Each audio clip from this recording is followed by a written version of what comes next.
Hello everyone, welcome back to my another video. আপনারা সবাই কেমন আছেন? আমি অনেক দিন পর চলে এলাম আবারও একটা নতুন ধরনের রেসিপি নিয়ে। আর এই রেসিপিটা কিন্তু একদমই হাতে মাখা ঝটপট হয়ে যায়। মানে ইলিশ মাছের মাথা লেজ দিয়ে তো অনেক কিছু আমরা বানিয়ে খেয়েছি। এবার আমি যেটা বানাবো এটা কিন্তু একদম ভেজিটেবল, মানে সবজি দিয়ে বানাবো। খুবই মানে সুস্বাদু হয় আর খুবই তাড়াতাড়ি এটা তৈরি হয়ে যায়। আমার মানে লেজ মাথা অনেকগুলো ছিল, তো ভাবছিলাম কি বানাবো, তো আমি এই ঝটপট এই সবজিটা বানিয়ে ফেলবো। কারণ আমার ছেলে হচ্ছে সবজি খেতে খুবই ভালোবাসে, তো সেই জন্যই হচ্ছে আমি এখানে আলু নিয়েছি, টমেটো নিয়েছি, বেগুন নিয়েছি, আর এগুলোকে ছোট ছোট কিউব করে কেটেছি। এবার হচ্ছে আমি এখানেই সব কিছু মেখে নেব কড়ার মধ্যেই। তো দেখতেই পাচ্ছেন আমি লবণ, হলুদ, লঙ্কা ফালি করে দিয়ে দিলাম। তারপরে হচ্ছে লঙ্কার গুঁড়ো দিয়েছি, আপনারা চাইলে নাও দিতে পারেন। একটু পাঁচফোড়ন দিয়ে দিয়েছি, জিরে গুঁড়ো দিয়ে আমি না সব কিছু এখানেই হাতে মেখে নেব। মাছও দিয়েছিলাম, তেল দিয়েছি, সব কিছু যা যা দেওয়ার এখানে আমি সব কিছু দিয়ে মেখে নেব। ঝালটা একটু দেখে শুনে দিতে হবে, কারণ ঝাল যে যেমন খেতে পছন্দ করেন ওইভাবে দেবেন। দিয়ে আমি সব কিছুকে মেখে নেব।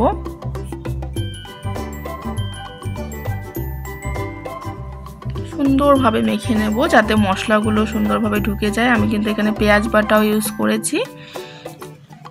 সবগুলো আমি পরিমাণ মতো দিয়ে দিয়েছি। এবার আমি গ্যাস অন করে এটা হাই ফ্লেমে প্রথমে রান্না করব, আর ঢাকনা দিয়ে আমি এটাকে ঢেকে দেব।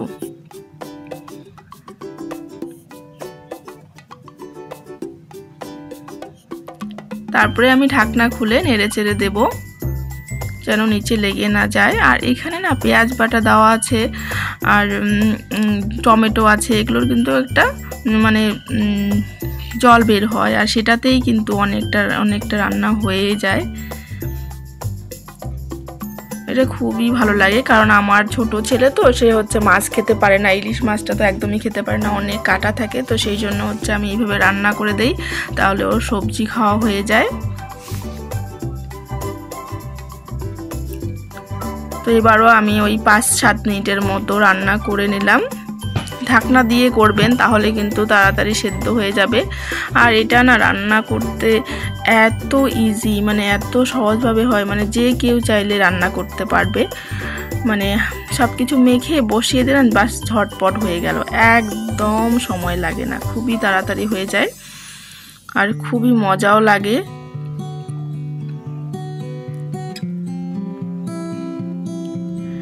আর আমার ভিডিওগুলো আপনাদের কেমন লাগে একটু বলবেন, আর কমেন্টে লিখলে তো আরও ভালো হয়, একটু লাইক করে দেবেন। আর এখনও অবধি যদি সাবস্ক্রাইব করে না থাকেন তাহলে প্লিজ সাবস্ক্রাইব করে দেবেন। এবার আমি সুন্দরভাবে এটাকে কষিয়ে নিচ্ছি। এবার আমি একটুখানি মশলা ধোয়া বাটিটা ধুয়ে দিলাম। এখানে কিন্তু আমি একদম জল আগে থেকে ইউজ করিনি, আগে কিন্তু সেই মানে পেঁয়াজ বাটা দিয়ে যেটা জল বেরিয়েছিল সেটাতেই কষিয়ে নিয়েছিলাম। আর এই যে শেষের দিকে আমি একটুখানি মশলা বাটার ওই বাটিটা ধুয়ে দিলাম, একটুখানি জল দিয়ে দিলাম, 1/2 কাপের মতো হবে।